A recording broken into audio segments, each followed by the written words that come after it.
This is part 3 of this Blu-ray collection nonsense that we're doing, so I'm going to get straight into it. I cut the last one a little short because I wanted to talk about this whole Alfred Hitchcock collection in one go rather than splitting it up and talking about it partially in one video and partially in the next. So that means that I've got like 28 movies to cover here, and I should probably get a move on. Maybe thinking about it. Anyway, Alfred Hitchcock. Hitchcock is synonymous with master of one's craft at this point. So I might get flack for saying that I'm not the biggest Hitchcock fan. I mean, the guy made a lot of movies. Some of them are fantastic. This collection is decent. And it was a rare buy for me in that most of these films were a blind buy.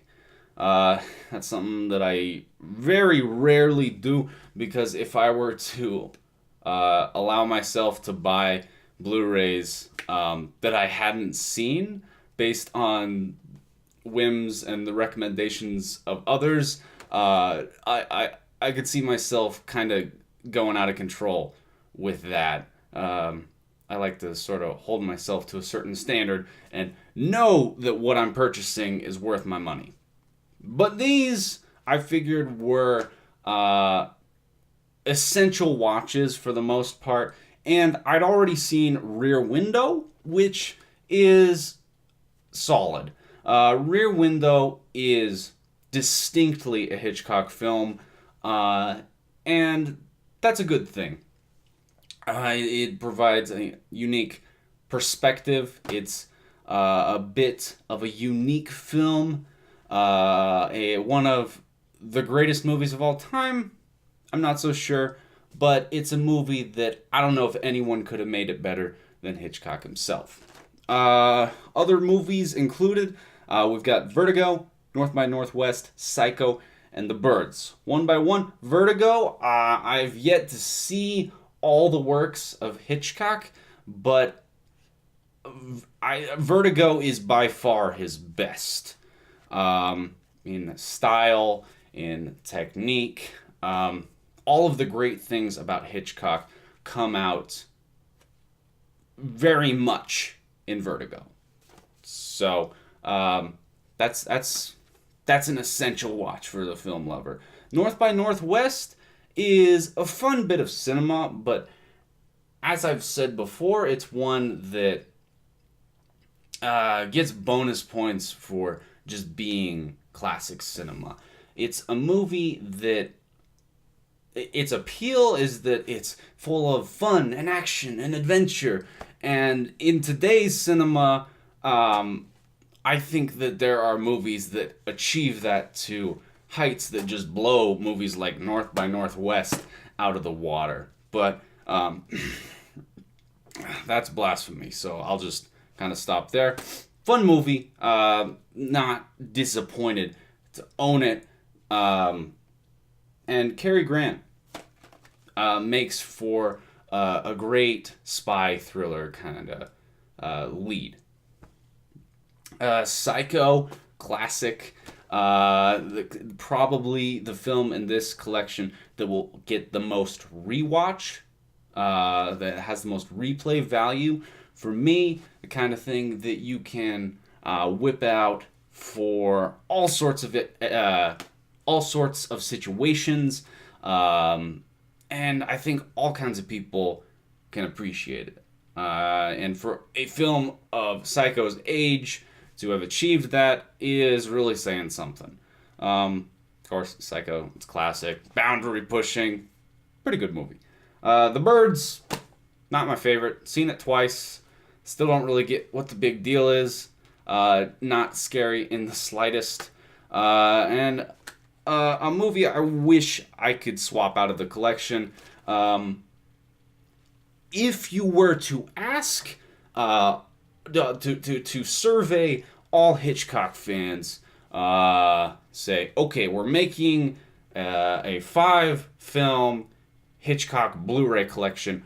what movies do you want in there? I believe the top 5 would be these 5 films. So in catering to general fans, I think they did a great job in selecting these ones. Personally, I would swap out definitely The Birds and probably North by Northwest for definitely Notorious and either Dial M for Murder or Lifeboat. But yeah, that's Hitchcock. Don't really ever plan on doing any kind of Hitchcock video unless I was going to split up his filmography, like top 5 films from early Hitchcock, top 5 film from late Hitchcock. Because he's made so many films, and not all of them are great. Some of them, definitely. But to go through and watch everything, I don't think there's anything extra to be learned from going through and looking at his lesser appreciated films that can't already be gleaned from just watching his greats. Hobbit, Unexpected Journey, Extended Edition, and The Desolation of Smaug, Extended Edition. Now, some people can't stand these films. And I sort of see where you're coming from. It's not Lord of the Rings. It never was going to be. Personally, I wish that they just made one 5-hour movie and, let us buy one really expensive ticket. But we knew that wasn't going to happen. And still, I think that with these first 2 films, they had a good thing going. I do not own the third Hobbit film. My first viewing of it was quite unpleasant. I did revisit the extended edition. My curiosity was piqued in that the third Hobbit film's extended edition got an R rating. I did not hate it as much on my second viewing, but it's hard to say if that had any more to do with I knew what I was getting into more, or that the extended cut improved the film. I will say that it's mostly just a lot more of the same, but again, I did appreciate it more to the point where if someone were to say, hey, we're going to watch the entire Hobbit trilogy, I think I could get on board with that. In that I do enjoy the first 2 films. Lot of great moments in here. The unexpected journey, that is. And these are true fantasy epics. Technically, absolutely breathtaking works. And that's part of the reason that I own the extended editions. Because, as everyone knows, the appendices series documents these technical marvels, and it's really a legendary status behind the scenes series that I appreciate. I appreciate that look and going behind the scenes of a film that has its flaws but is still a technical marvel. All the discs included in these releases are Blu-ray discs, which is good to have. I appreciate having the entire film on a single disc rather than the DVD cut where the feature is cut across 2 discs. And as far as the added material, you don't have too much in an Unexpected Journeys extended cut. But honestly, I think that some people did have issues with the songs that were incorporated in the Hobbit film, particularly the song the dwarves sing. I thought that was a great moment, and they add more of that kind of thing into this cut. I think that fits the Hobbit quite well and establishes what they're going for more.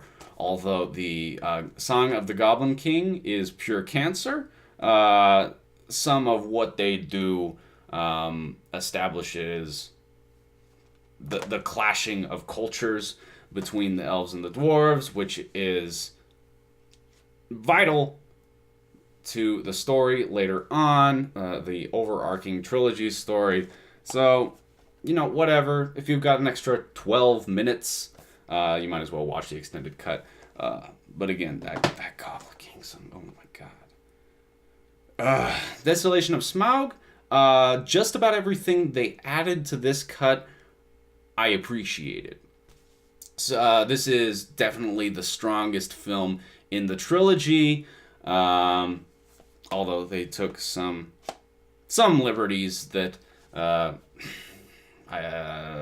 think would have better been not taken. The dwarf elf romance, artwork wise, very consistent, something that I appreciate. I kind of wish that they'd done something more than just reprinted the cover from the inside on the outside, but this box does fit together quite nicely. Solid packaging. Initially, I just did not plan to ever purchase the third Hobbit film. But you know what? Maybe. I'm talking like yard sale, $2 pickup, maybe. Edgar Wright is a director that I respect more than I appreciate most of the time. His films are full of really unique, creative concepts, ideas, unique ways of showing things, unique ways of executing jokes. But movies like Shaun of the Dead and The World's End just really didn't hit me quite right. They're movies that I can give a lot of pluses to in concept, but they didn't do much for me.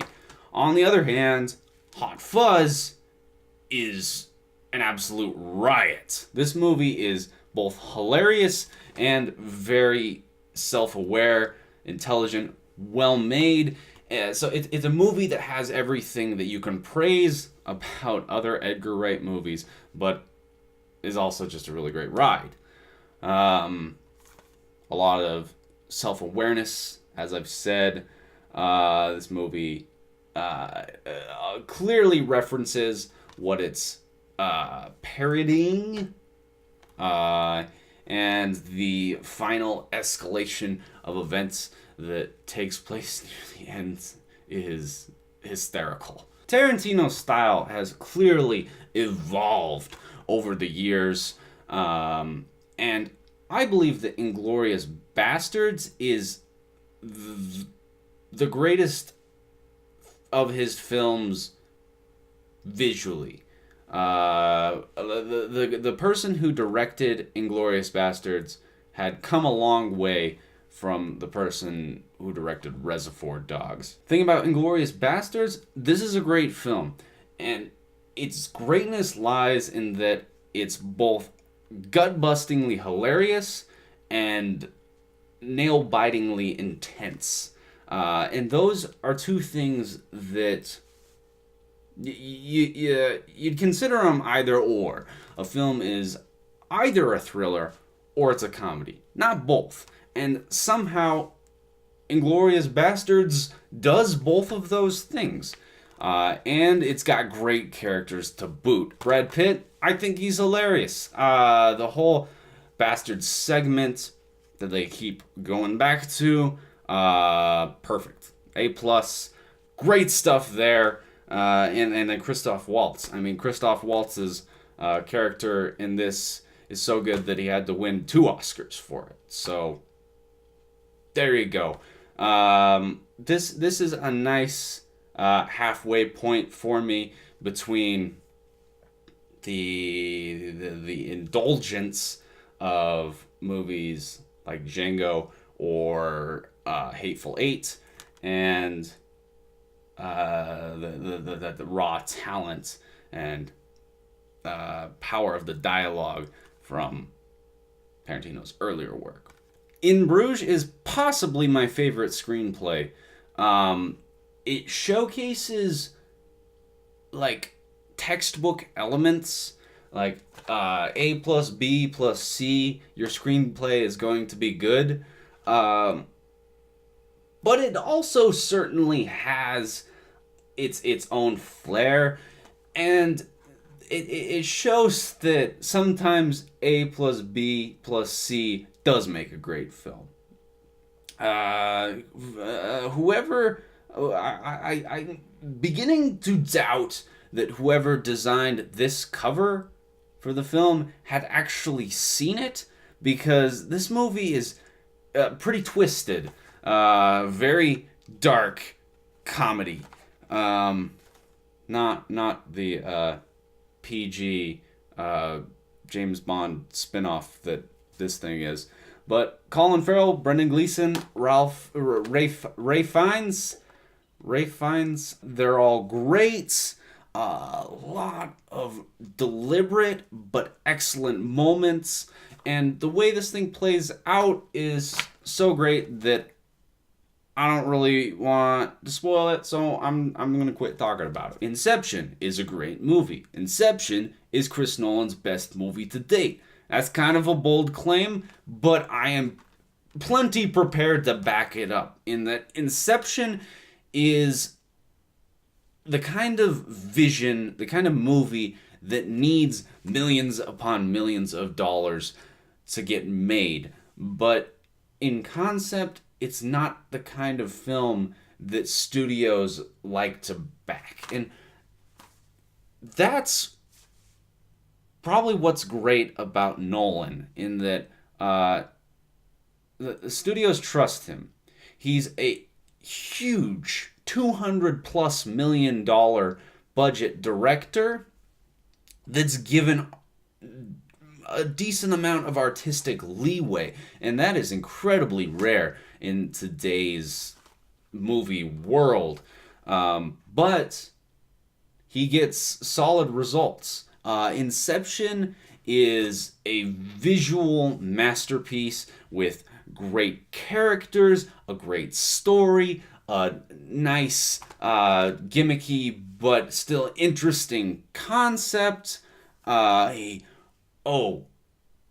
fantastic score. Jeez, man. And to address, I guess, the main issue that people have with Inception, in that it does have plot holes, but they're plot holes that appear under intense analysis. It's not the kind of thing that while you're watching the movie, there are gaping flaws in its concept. The movie's about the characters and their adventure and the emotion of the moment, and those are very much delivered upon through, again, all of the elements that I've mentioned. So sure, you can knock it for slight plot holes or inconsistencies that you can discover when you're writing out your equations. If you consider that a flaw, sure, that's you. For me, that's a very minor thing. And Inception is a movie that years down the line is going to be considered a classic, a great movie from the early 2010s. Insidious, probably the best work from director James Wan so far. This movie is fucking terrifying. Now, I haven't revisited it in quite some time, but I mean, this thing, Insidious, put me in a funk for a couple days. Behind your shoulder, what was that? It was the washing machine, but was it that? And that's the sign of an effective horror movie. Terrifying, and if that's what horror films aim to do, to spook, then Insidious is one of the best horror films of all time, because this thing tops The Shining. I don't know, like all of the Hitchcock horrors that people still claim are scary to this day. Nah, Insidious is true horror. So, yeah, pretty effective in that way. And as far as a film that is like a master course on making a haunting film, the works of James Wan, there you go. A bit more on the work of Christopher Nolan. Insomnia, this film came in a Chris Nolan box set, but I am not unhappy to own it. Pretty well directed movie, and unique in that it's possibly the last solid effort from Al Pacino. Among its genre, Insomnia is pretty solid. I don't know about Robin Williams, and I respect that his direction with the character is different than I imagine most people would have taken it. But decent movie. Chris Nolan knows what he's doing. No matter what genre he's working with. And there's one sequence that takes place in the fog and the mist, as showcased on this cover, that's excellent. Now, I've talked about my love of the DC animated cinematic universe before, but where I can make a case for The Dark Knight Returns as a good movie in its own right, the Flashpoint paradox cannot be described the same way. This movie operates on the assumption that you already blindly love DC Comics characters. Now, as far as the bunch goes, as far as these animated superhero films goes, sure, this one is one of the better ones, but I love it in that it is superhero wish fulfillment, the movie. This thing messes with all sorts of timelines, offering dozens of alternative versions of characters. For example, Batman is no longer Bruce Wayne, but rather his father, and he uses guns and kills people, and is very, very angry. I like that kind of thing, but that's because of other things that I like. It's not the kind of movie that I'm just going to describe as, hey, it's a good movie in its own right. If you're a fan, then you'll enjoy it. Kill Bill. A unique experience that Kill Bill is, and we're really dealing with one 5-hour movie here. To own one of these films without the other is criminal. I do wish that whole bloody affair cut was made available to us in some kind of special packaging, but oh well. I guess most people aren't as down to watch a 5-hour movie in one sitting as I am. To talk about these films individually, there are things I really do like about the first Kill Bill film. It takes a lot of creative risks, and some of them really pay off. It's a very unique movie, an homage to stupid kung fu films, and I like that kind of thing. The Crazy 88 sequence, mind-blowing. An absolute joy for the kind of film fan that I am. And the action highlight of the Kill Bill experience. But nevertheless, I believe that Tarantino's strength lies in his script. He understands the necessity of good of good material to start with to make a great film. Honestly, I believe that if other directors were allowed to work with the scripts of Tarantino, I think that they could produce higher quality content. But hey, that's none of my business, right? Kill Bill Volume 2 showcases that more. It's very much more dialogue driven, and the great script is allowed to shine through more. Bill and the bride's final encounter is magic. Excellent. And I would call that the true highlight of the Kill Bill experience.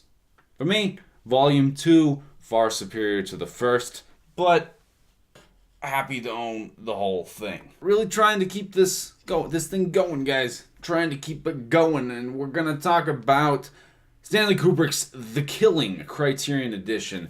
Talked about the film itself quite a bit in my Stanley Kubrick video, and if you guys have seen that, you know that I absolutely adore this film. Love Stanley Kubrick, love heist movies, and this is a showcase of both of those. A marriage of two of my favorite things relating to film.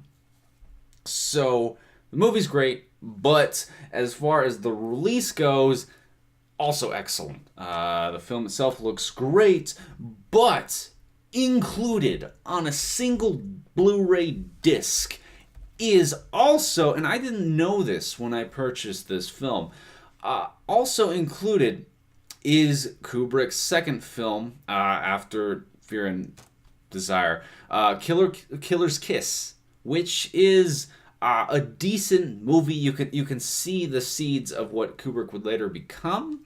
So I'm not saying like it's a movie everyone needs to see, but for Kubrick fans to have that included with this release, that's incredible. And to maintain this artwork on the front like it is, because you take any classic studio, if they're giving you two movies on one disc, they're letting you know that this is a special edition collector's release double feature. That's plastered on the cover.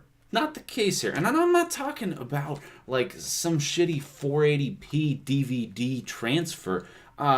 This is a 2K 1080p restoration of Kubrick's Killer's Kiss, in addition to The Killing. And it's great to have that. A absolutely fantastic supplement for Kubrick fans. Otherwise, there are also some interesting interviews with Sterling Hayden, who is a person that I could listen to talk for hours on end. He's a pretty interesting individual, even when he is just himself. So those are interesting.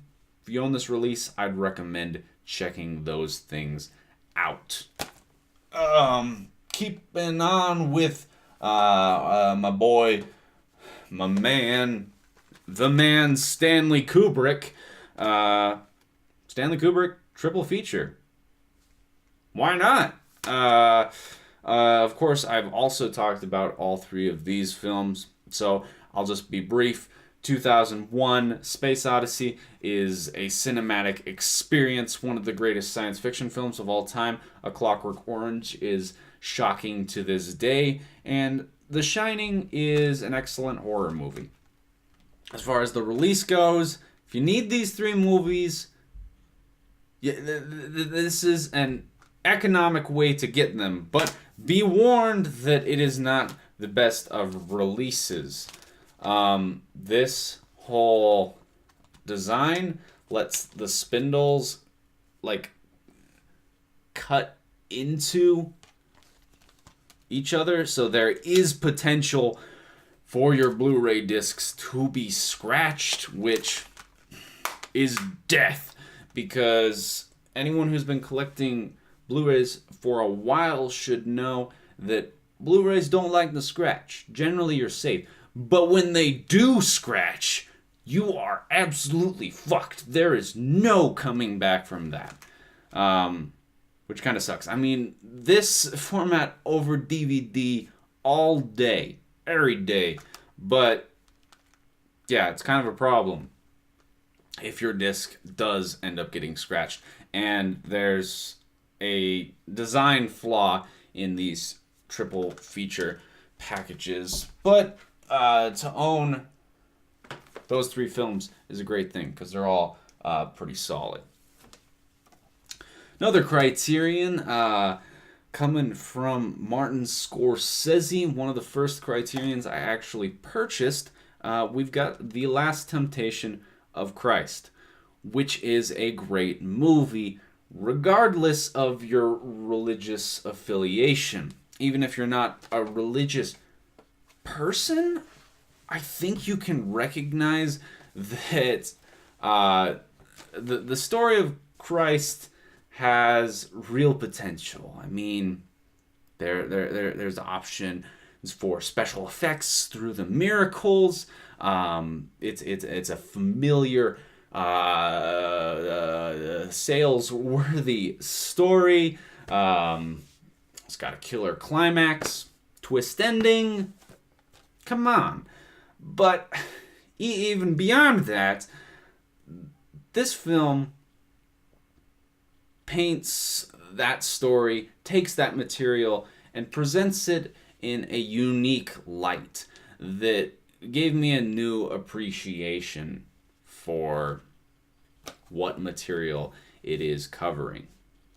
So, for that reason, definitely a very important film, and it's even well made enough that I dare say that this is one of Martin Scorsese's best films, and that's not something I say lightly about the films of Martin Scorsese. That's a high mark to say that a movie is a great work from Martin Scorsese, because almost all of his movies are already great. Supplement-wise, this thing is fairly sparse. It's got some nice galleries. For being a director-approved release, it's not giving you too much. That might have something to do with this being one of Criterion's first editions. Spine number 70. So that's pretty early. But you're buying it for the film. And for me, the movie's strong enough to merit a purchase. Even if it doesn't come with the Criterion's standard level of bonus features. Lego Movie, one of my favorite movies of 2014. Excellent, hilarious, very charismatic movie that actually has a thing or two to say. So I got out most of what I wanted to say about it in that video, but I will add, in light of recent, or rather upcoming events, that I think the idea of Lego movies sort of becoming their own genre is interesting. Where, with especially the Lego Batman movie, the idea that you could incorporate a certain humor style and visual style and sense of satire to a film, that's interesting. So I'm kind of skeptical about how we're undoubtedly going to end up with 10 more Lego movies. But at least the first one is great, and it'll be interesting to see how these play out. Life of Pi from director Ang Lee. Kind of in the same boat as Avatar for me. But even more so, this movie is visually magnificent. It's it's the counter argument to Attack of the Clones, where it was made in a studio and it looks great. What can I say? This thing in the Jungle Book. Although I do find this movie to be a fairly compelling adventure story. Pi is a likable character, and it's a nice ride, especially for the first viewing. And again, one of those that if you're going to own it, Blu-ray, even 4K if you're a millionaire. Looper. This movie was actually a gift. So shout out to my buddy Jeremy. Happy to have it in the collection. Looper is a good example of taking a nice gimmick and running with it.